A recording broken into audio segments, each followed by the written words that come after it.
Good afternoon, everyone. I'd like to welcome you to the Encompass Member Spotlight, where today we'll hear from Patrick Elliott, Vice President of Marketing at Revio. I'm Laura Johns, here today, both representing Fuse.Cloud, and Fuse.Cloud is an Encompass board company, so I'm excited to be representing Fuse.Cloud today, and also here as a customer of Revio. Both Fuse.Cloud and Revio are proud members of Encompass, and it's through Encompass actually that we began our relationship with Revio. So I'm excited to hear from Patrick today. I know that personally, in the stage of business that Fuse.Cloud is in right now, we're preparing to scale and grow as a company, and an organization like Revio has provided us the tools to transform our billing process, give our clients better access to their billing information, and make our team more productive and effective overall. So I'm going to introduce Patrick to you and then let him get started. Patrick Elliott is the Vice President of Marketing at Revio. He is responsible there for developing the company's go-to-market strategy, building brand awareness, and creating demand for the billing and back office software platform. Patrick joined Revio in 2019, has over 15 years of experience in B2B marketing, product and brand management, and business development in a variety of complex industries, including enterprise technology. Over that time, he has been a trusted partner for organizations in telecommunications, IT services, healthcare, and finance. He is based in Revio's home office and lives with his family in the metro Atlanta area. Before I turn it over, just a few quick housekeeping things as we get started.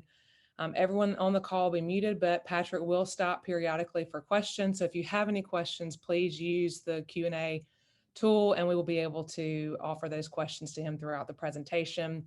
If you're unable to hear or see, please let us know through the chat feature. And I'm really happy that Patrick and I will both be at the Encompass event next month in Vegas. So we hope to see you all there. And with that, I will hand it over to Patrick. Thanks, thanks, Laura, for the introduction. Thanks, Encompass, for the invitation to be on today. And good afternoon to all those of you who are dialed in live. And a welcome as well in the future, I guess, for those that are going to watch this on a platform in the future. Really appreciate your interest in Revio, and really hoping this opens up potentially some dialogue between your company and ours into the future. So let me go ahead and share some slides here. I really want this to be, as much as possible, a dialogue, knowing that there is, to some degree, a natural kind of limitation with the webinar format. But throughout the presentation, as Laura said, please use the Q&A area of this Zoom panel to put questions in, and I'm happy to stop whenever to answer really midstream with this presentation. So again, I'm Patrick Elliott, VP of Marketing at Revio. And I want to talk a little bit about our company today, but I also, very importantly, want to talk about some of the things that we're seeing in the marketplace that service providers are grappling with as they look to achieve their growth and efficiency goals that they've had in mind for a really long time in an environment that is very different than it was, quite obviously, about over the last 2 years from previously. Before I get into all that, though, given that Encompass is a very important organization representing the interests and views of its members, and the audience for this is going to be those of you that work in service providers that offer telecom services, wireless, network, internet, streaming, basically all types of connectivity. I want to take a step back, and I want to say thank you to all of you on behalf of all of us at Revio. We are not a telecommunications company. We're an independent software vendor that is embedded in this industry and serves over 190 clients in a wide variety of different pieces of the industry. But I don't think it's said enough, given what has happened since spring of 2020. We kind of take for granted with everything that's going on that those of us that are fortunate enough to have been able to work from home and basically keep a lot of things going remotely rather than in offices, literally keeping us all together have been organizations like the ones that you all represent, the ones that Encompass represents on a daily basis. So on behalf of not just everybody at Revio, but I think everybody that is fortunate enough to have been in a situation where they can work remotely and literally stay connected to coworkers and other people, thank you. And we're proud to serve you. And I hope that we have the chance to meet many of you and work with those of you in Encompass who we're working with, and hopefully some new members as well in the years to come. So let me talk a little about who Revio is, if you are not familiar with us. Who we are, I'll put in the context of what we do, how we help, and really what our vision is in terms of being a partner with service providers. So who we are, we're a leading billing, customer management, and payments software platform. We are also a partner for providers in telecommunications, managed services, IoT, and other associated technologies. And I think most importantly, underlying all this, we're a tool to support scalable growth for providers that have recurring revenue or consumption-based business models. We've been around since 2002, but we've really been able to ramp as a company since we moved to Atlanta in 2013. Hard to believe it's been over 8 years now since we've been here. Currently, we serve over 190 clients directly in the areas that I mentioned in the previous slide, pretty much all across the gamut of communications and managed services. We also reach hundreds of indirect clients through what we call our bill on behalf or our reseller models. We're up to over 100 full-time employees now, which is a real point of pride for us. We had about 50, I think, when I joined a little over 2 years ago. And we've been a multiple-time award winner for both our product as well as for our culture. I think highlighting that list of awards, just a sample of which you see on this screen, is we were most recently named to the Inc. 5000 for the 8th time. And only about 1% of companies that have ever been featured on the Inc. 5000 list have been featured that many times. So we're very proud of it. It's reflective of our growth, but it is also reflective of our culture. We're very mission-driven, vision-driven. We have deep values. Those of you who are familiar with us will have heard us talk about our ACT Top values.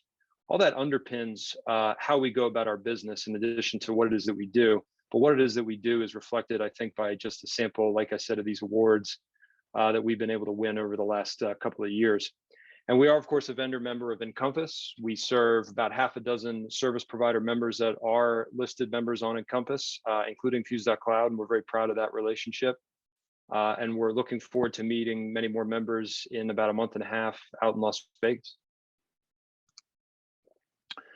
So that was a little bit about us. Let me now turn to some of these observations, like I said, in the current marketplace. And I think it's important to put in perspective that a lot of these observations really are still underpinned by the common growth and efficiency goals that service providers have now, and they have had for a long time. And these are the big picture, like, what do I want to achieve with my business kind of things that haven't necessarily changed, but it's really how do you go about achieving each of these? And we really take a discovery and understanding based approach in terms of when we're talking with our clients and potential clients about what it is that they want to achieve as businesses. And the points you see on the slide here are really a distillation of a lot of understanding and intelligence that we've built over many years, talking to hundreds of different service providers about what it is that they want to achieve. And everything really ladders back up to everyone wants to grow, but what are the particular levers they're going to pull to grow? And then what are they thinking about from efficiency standpoint? So different kinds of growth goals would be things like, I want to enter new markets. I want to launch new products. I'm adding a bunch of salespeople, a bunch of product people, and I'm really looking to accelerate rapid growth organically, inorganic growth as well. I'm looking to buy some competitors. I'm looking to buy some adjacent product offerings. So I want to do that, but I've got to think about how that factors into operations and system consolidation. On the efficiency side, things like, I know that I have issues with single points of failure where I may have one person or one procedure that has done well in the past, but is now just simply overwhelmed by the amount of growth that we have, the amount of data coming through their system. I need to figure out some way to address that. Other vendors will say, I'm aware that I need a digital transformation of my operations. I have too many manual processes. I have too many kind of push button tasks that I know I need to digitize if I'm going to be competitive in a really fast moving market. And then, of course, related to a lot of this stuff is I know that I need to partner with best in class vendors. There's a lot of different choices out there for not just software, but all kinds of different partners and offerings that are often hard to sift through. But what I do know as a provider is I have to go into long-term relationships with quality businesses that know what they're doing and know what I need to take the next step in my business journey. So in today's environment, how are providers leveraging achieving these goals? There are many ways that it's being done, but we only have an hour or so. So I'm really just going to hit on 3 things that we've heard come up over and over again over the last 2 years or so. And I've got a little bit of content I want to share on all these, but it's number 1 is leveraging the convergence of communications and managed services within the marketplace. Number 2 is how do I use effective process automation in a challenging labor market, to say the least. Number 3 is how do my operations feed in to grow and improve my business's valuation? So these are 3 things that we've heard a lot, and we have a little bit of insight we think we're able to share with you today. But I know what you're thinking is, you guys are a billing and back office software provider. So how does this all tie back to billing and back office? I'll bring that back home at the end of this presentation or near the end of the presentation, because I think as we really visualize what a system like ours can do, it begins to be a little bit clearer.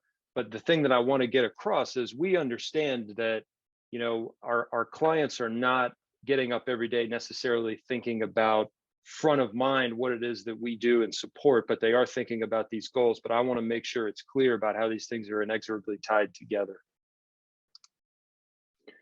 So we've been using this terminology internally for a while, and I've been sort of feathering it into some of the things I've been saying, but we really like this word convergence. And that's an opportunity that we see where providers who have had success in either the traditional telecom/communications environment or the managed service environment, they've been on one side of the fence or the other, really the blurring of lines between those 2 things, but the fact that the providers can have success across a gamut of different offerings, with the commonality being that all these different things really factor into complex subscription or metered-based billing services.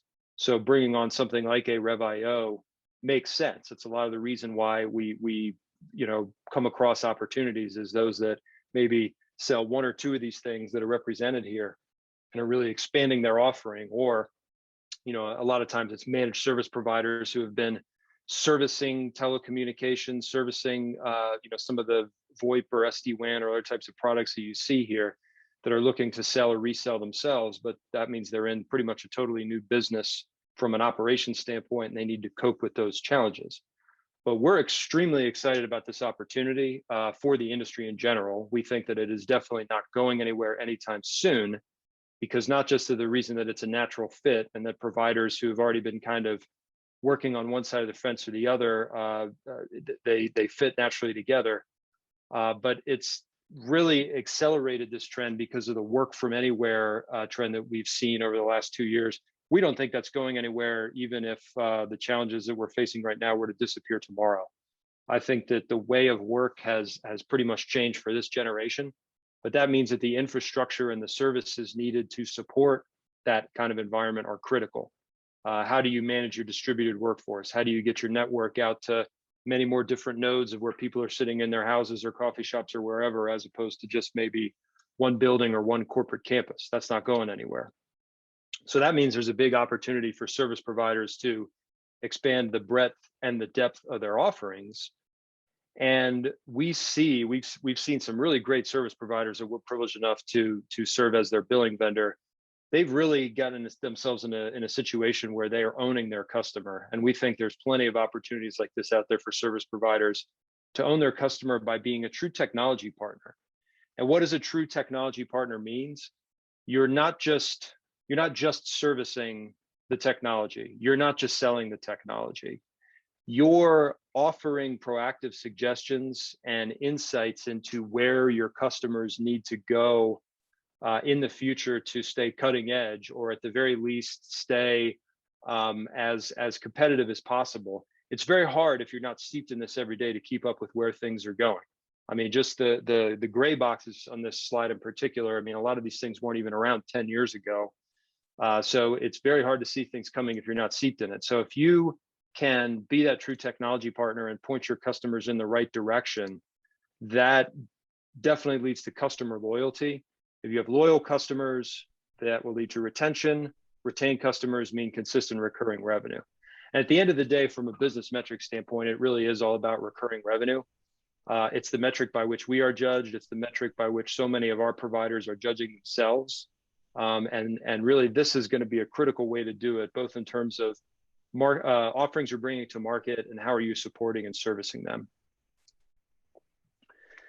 Next, I want to talk about process automation in the context of the labor market and supporting your workforce. But before I sort of sense everyone's eyes rolling as I pull up a data chart here, I promise that this has a good story here. And I have an economics undergraduate degree, so I'm probably one of the only people in the world not involved in high finance who finds this stuff cool, but I think it really is important. So let me kind of talk through this in 3 different slides here. So this is data right from the US Bureau of Labor Statistics. So this is the quote unquote official data running through August. So this data is about a month old, but it's pretty much the most recent that we have. So the first thing I'm going to show you, this is 1970 through 2021 in number of employed persons in the US. This is the most basic number of how many people are working in the United States. So we actually had hit an all-time high of that in February 2020 at just under 159 million.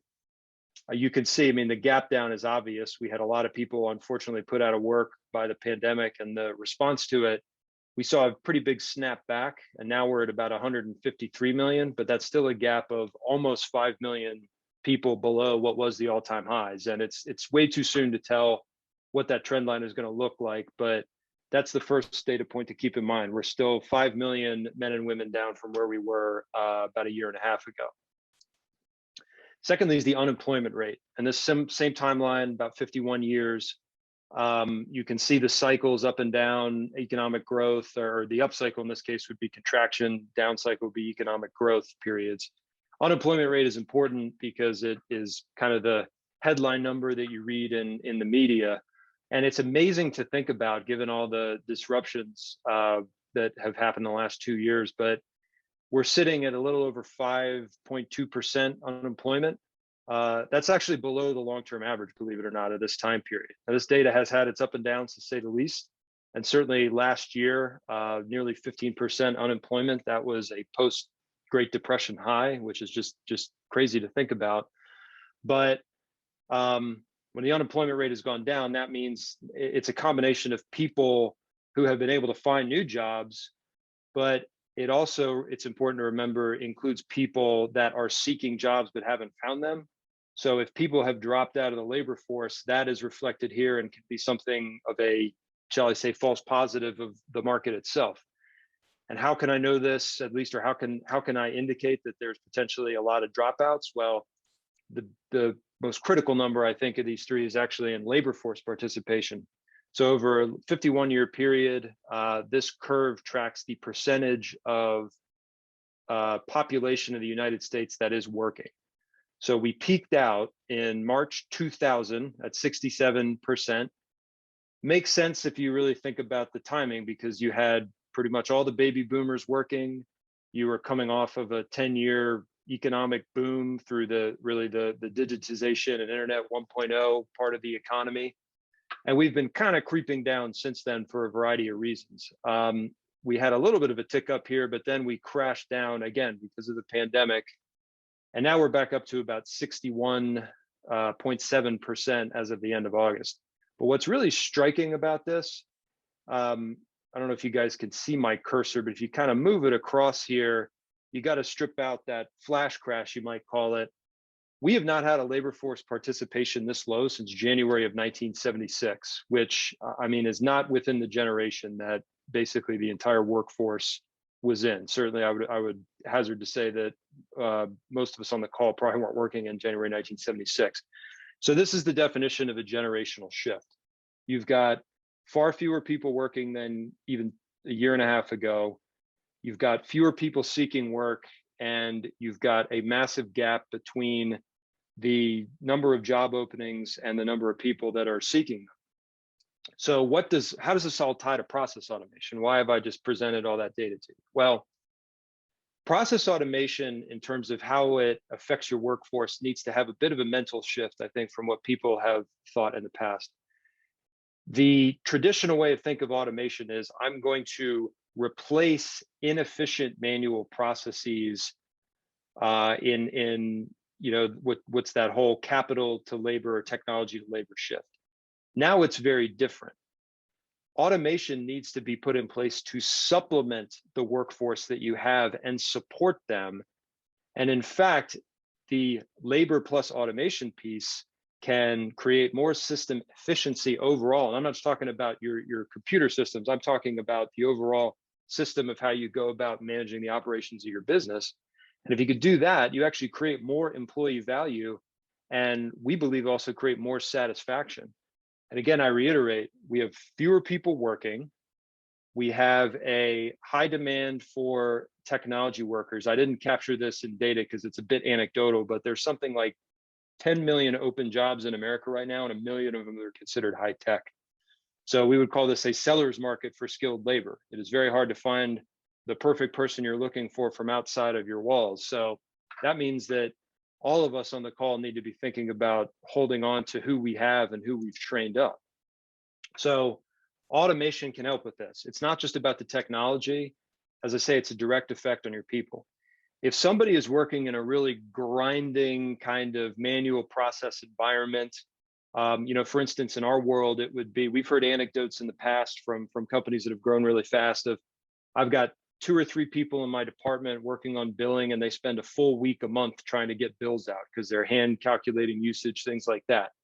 If you bring in a tool into that environment, given where we are right now, those employees may say, wow, there's a learning curve, but wow, isn't it so great that I have this tool that really takes away, 50% of 80% of those tasks, not because it allows them to kick their feet up, but they can turn their attention towards things that are going to make them more productive and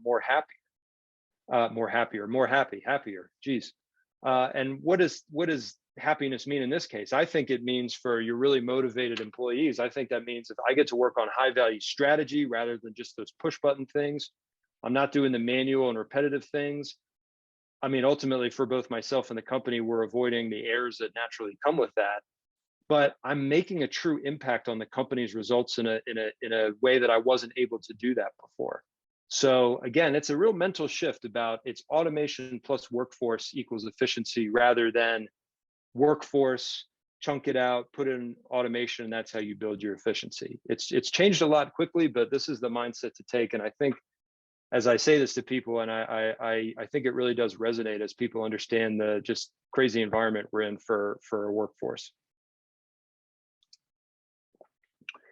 And then the third thing is about maximizing valuations.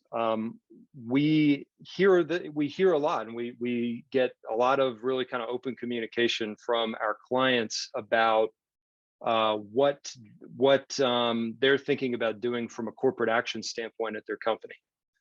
The most important thing to keep in mind here as I go through this is that when I'm talking about maximizing valuations, I am not talking about the environment where people are just looking about maxing dollars so that they can get an exit from the company. This is not the whole headline series A, B, C, D, E, F funding. It's not about that. It's about valuation as a representation of the health of my business. Because if I have a healthier business, I'm in a better position to raise capital, which can be invested into a variety of different ways to continue your company or accelerate the growth path that your company is on. If I'm doing the acquiring myself, if I have higher valuations, I can get better backing and be able to successfully complete acquisitions that help drive towards my goals. I'm in a better position to deliver strong and sustainable cash flows, and I'm in a vision to grow scale at the long run. So again, even if you're a provider and your business is doing great and you're thinking about what the next step is, you'd be thinking about valuations, not because I'm looking to get an exit or sell to a larger company or anything like that. I may want to run this company for the next 20, 25 years, but I've got to think about health at every stage. And we've actually put a little bit of content together on this because we've got some members of our organization who've spent a lot of time kind of thinking about this, both at Revio and other organizations as well. And Revio was fortunate enough to raise some equity capital last year, so this is very fresh of mind for us. But our CEO, Brent Meropis, you can go to rev.io/blog and read a couple different posts that we've done on this topic. And Brent specifically wrote what's called 6 keys for leaders to maximize your business's valuation. And I'll just tick through these real quick because I think they really are important to understand and cut across. I mean, I could be giving this talk to companies in a wide variety of industries, and I think a lot of this stuff would be the same. But for service providers, these are things for you all to be thinking about for sure. So number one is to create a metrics-based organization where your measurement is such that, or you have the ability to collect the right data and measure it so you know in a true black and white sense, are you succeeding in your overall business goals? Number two is monitoring the rule of 40. And the rule of 40 basically applies to the combination of your recurring revenue growth rate plus your EBITDA margin. So it's, are you growing and are you profitable? And those are on a scale where the numerical sum of those things, if they're at or near 40, you're considered, in really great shape. So we use it as one of our critical metrics and certainly recommend it because the marketplace values this as well from a valuation judgment metric. Number three is understanding your total addressable market. And that really refers to what is the potential sales base that you have given your products and the markets that you are looking to serve. And that really is kind of a cross section of what verticals are you working in, or multiple verticals, as well as what's the breadth or horizontal reach that you have in a marketplace. So, I mean, you could absolutely dominate one vertical, like a single vertical, and have the top market share and be in great shape. Or you could have an offering that touches multiple verticals and really is open wide. And there's different ways that you're going to win those different types of scenarios, but you just have to know what you're going after, basically, is the point. Fourth is differentiate your products and pricing. This can be challenging at times if you're selling things that are perceived to be somewhat commoditized, but that's where you have to get creative in terms of you can buy a particular piece of hardware or equipment from anywhere, but what kind of service offerings, contracting, retention, things of that nature, what kind of pricing structures. There's lots of different ways to differentiate your overall commercial offering within the context of your product base. Fifth is recruit and develop a really strong leadership team.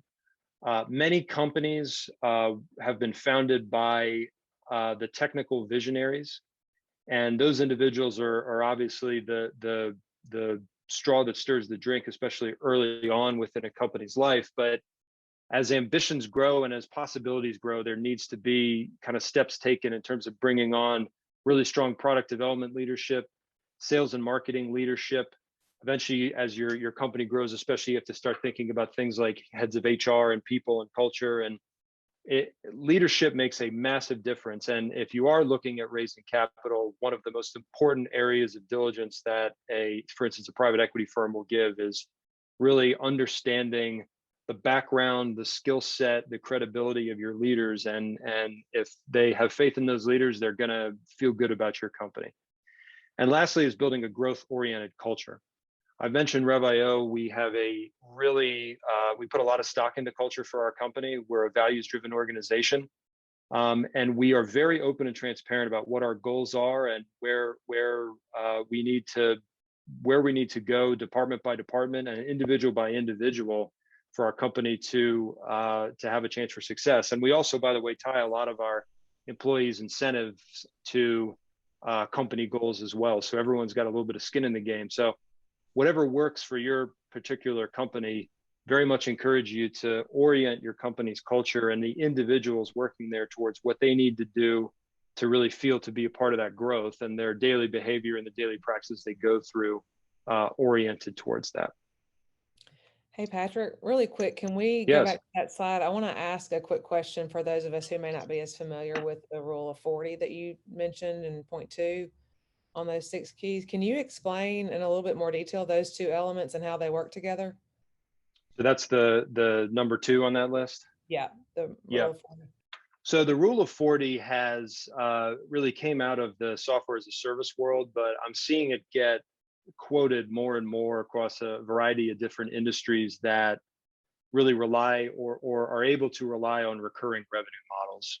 So it's actually pretty simple math. You take your year over year recurring revenue growth rate plus your EBITDA margin, which is probably the best measurement of operating performance, and the sum of those two numbers will hopefully equal something close to 40. So say if you have 25% year over year recurring revenue growth plus a 10% EBITDA margin, you're at 35 over 40. 35 over 40 is really good, to be clear. Certainly there's going to be kind of ebbs and flows in this. An important thing to think about as you benchmark this is your company is going to go through different periods as well, where the levers that go up to one of the two pieces of the rule of 40 are going to need to get pulled in different ways, if you will. So if you raise some capital, you're ready to go, really go hard and double your sales. That's going to involve a lot of upfront investment in things like, perhaps I need a bunch of new account executives or partner managers. I'm going to go to 5 more trade shows than I did the previous year. I'm going to start doing some targeted advertising campaign. That's operating expenses that is going to, potentially pull down your EBITDA from, the previous year or the previous couple of years. But the expectation you have is that you're going to get that back in terms of your revenue growth rate. Now, I mean, nothing in life is ever exactly as you model it out, but that's kind of the way to think about that is, if you've gone from a period where you haven't been growing as fast, but you're profitable, now you're ready to reinvest that in some of the business. It's a really nice kind of a benchmark to measure numerically the degree of success that you're having. And then, of course, when you've done a great job and you've grown and now that recurring revenue engine is running hard, then you can, begin in the back end to see EBITDA come back up over time, because you don't have to make as much of that, especially in something like sales and marketing in a recurring revenue model where, you do it once and you hope that you get lifetime value out of a sale because you've got really good customer retention and customer loyalty. EBITDA starts to go back up in the longer run. Okay, thank you. Sure thing. Appreciate the question.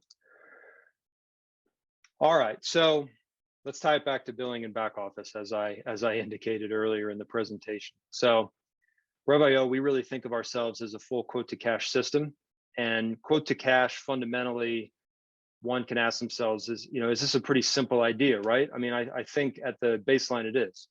Quote to cash, the steps are, it's identifying a customer, it's generating a quote for that customer for service, approving the customer's order, generating the bill once you delivered the services, processing the payment from that customer, and then repeat for recurring revenue, right?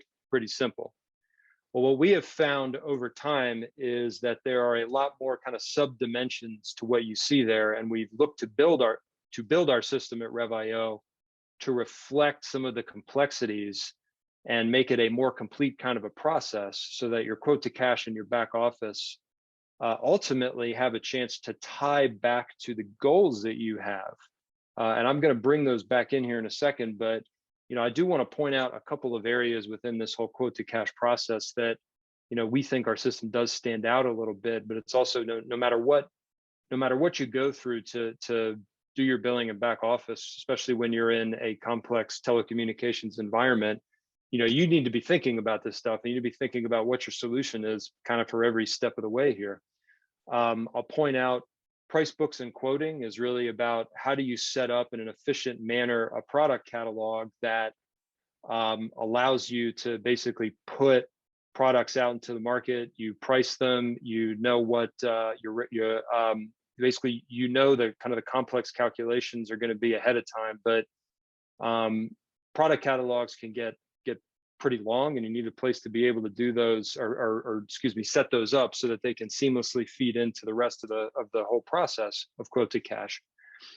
From a billing standpoint, that certainly ties in really strongly with usage rating.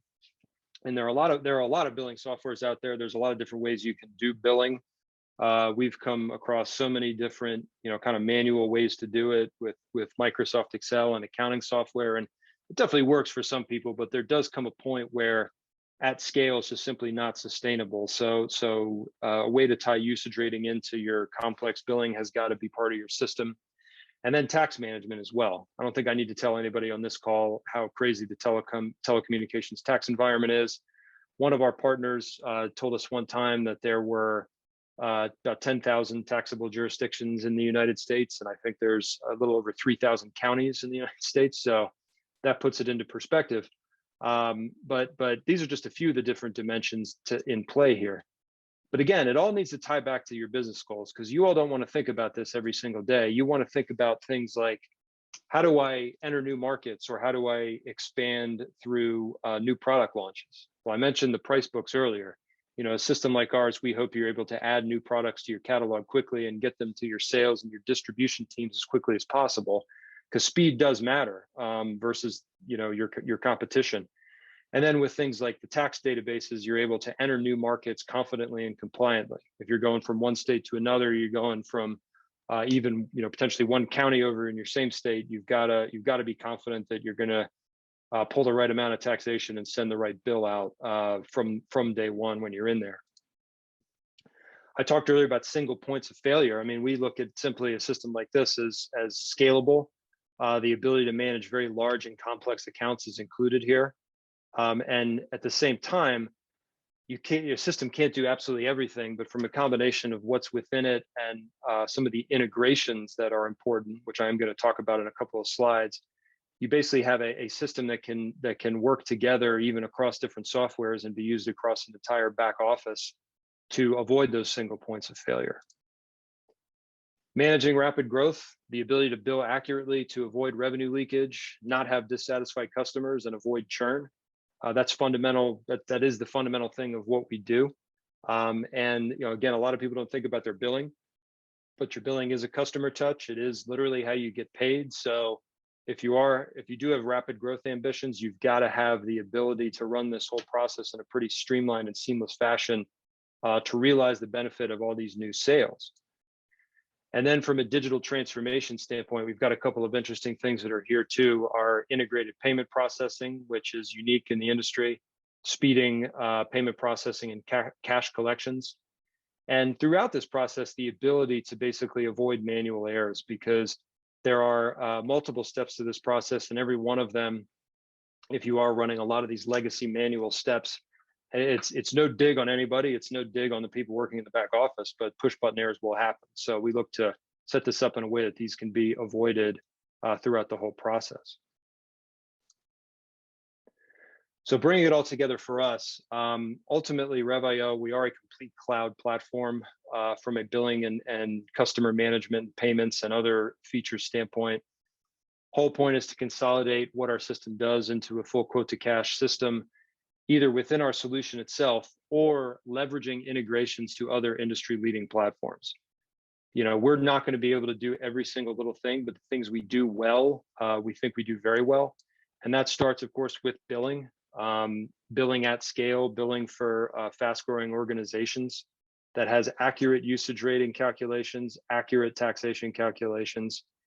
And that's really kind of the fundamental nature of what we do. And it's why we've been able to resonate and have so many great telecom clients going back 19 years, because this, even as the technology has changed, the fundamentals of what is needed have not changed. Additionally, our system is a post-sales CRM. We have over 100 built-in reports, and additionally, we have customized reporting capabilities that are part of this as well. And our ability to really draw and push a lot of data out of our system into a lot of these integrations is pretty critical. I mentioned that we have a built-in payment processing module, Revio Payments. This is unique in the industry. As far as we know, we are the only billing company that offers a complementary native payments integration with the system. And there's a lot of other stuff here that not necessarily all of our clients use, but particularly for those in managed services, with things like ticketing modules, inventory, workflows. If you have a big agent channel, we have a commissions module, which is pretty widely used. If you're interested in doing custom development, we're an API development shop with open APIs from developers.rev.io. So if you have API software engineering capabilities, you can basically build on top of our system through that. So it's a pretty wide system in terms of the capabilities that it offers for our clients. And again, I think that's why we've been able to be so successful over the years and are approaching now 200 clients. But it is important to point out, as I've said a couple of times now, that we're not going to be able to do everything. So we've really been focused on building out integrations to some industry-leading software that we know that our clients are using pretty widely. These 4 are just a sample of what's available. We have a pretty robust product roadmap of more integrations that we're looking to build all the time.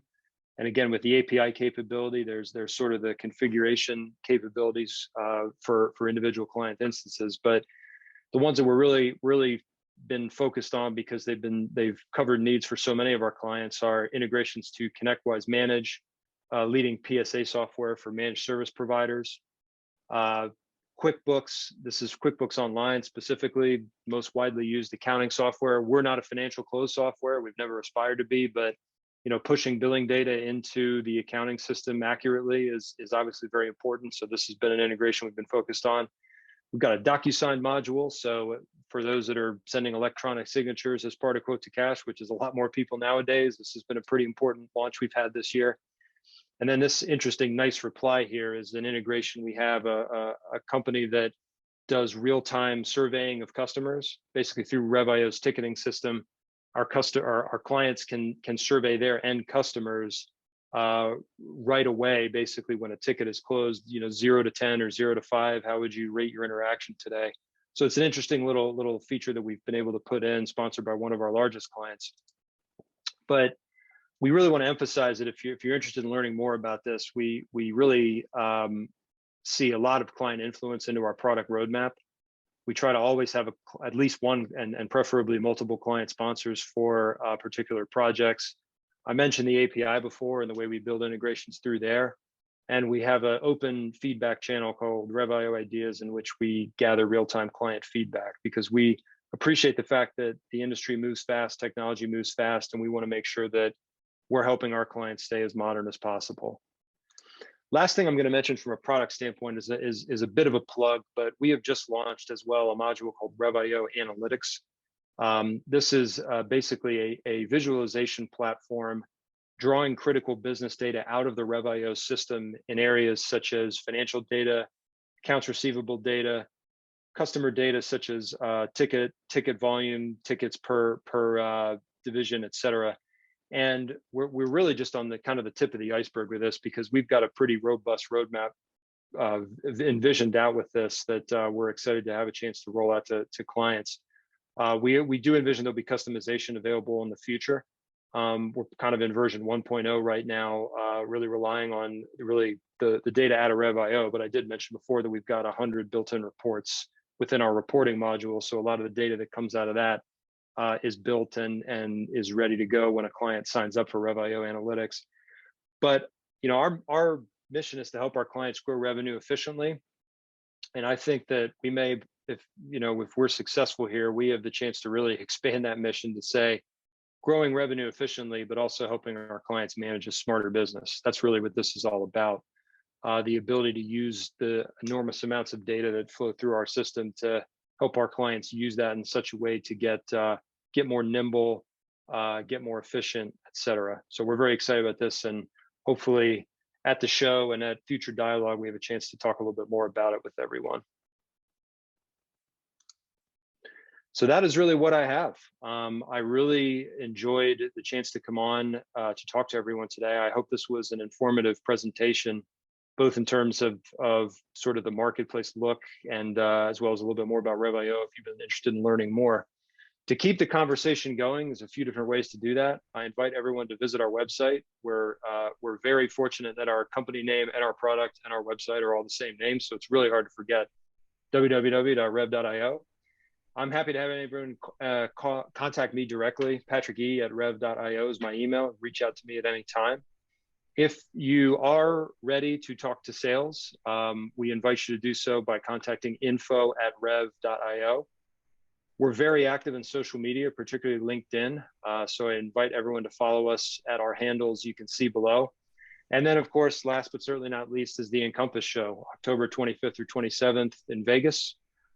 We will have a kiosk there. There's going to be a couple Revio team members there, including myself, and we're eager to meet as many Encompass members and other service providers as we can. And I really appreciate Encompass, for those of you on the line from Encompass, I really appreciate everyone's diligence in putting this show together. It's coming together block by block as we look at the program that's being put together. And I think it's just going to be a fantastic show for the industry. Really set the standard for this community. I'm very excited to personally be a part of it. Revio is as well. And I hope to see everyone there. So that is what I have, and I'm happy to take on any questions that anyone has. Thank you, Patrick. I don't see any questions that have come in. I will send those along to you, though, if I do see them. I wanted to thank you for your great insight. I know that Revio and you have personally taken quite an investment in Fuse.cloud. I know that you've impacted our company positively, and I can't wait to see how other Encompass members take advantage of what you guys are doing. So thank you for that insight and your leadership and what you guys are doing. I did want to let you know this presentation will be available to Encompass members, and a copy of the recording is going to be in the next newsletter. Also, it will be available as bonus content available on the conference app that will be available to those that are attending the event. So if you have not registered for the event, please do so today. Patrick and I both look forward to seeing you there, and we thank you for attending today. Thanks, Laura. Thanks, everyone. Have a great rest of the day.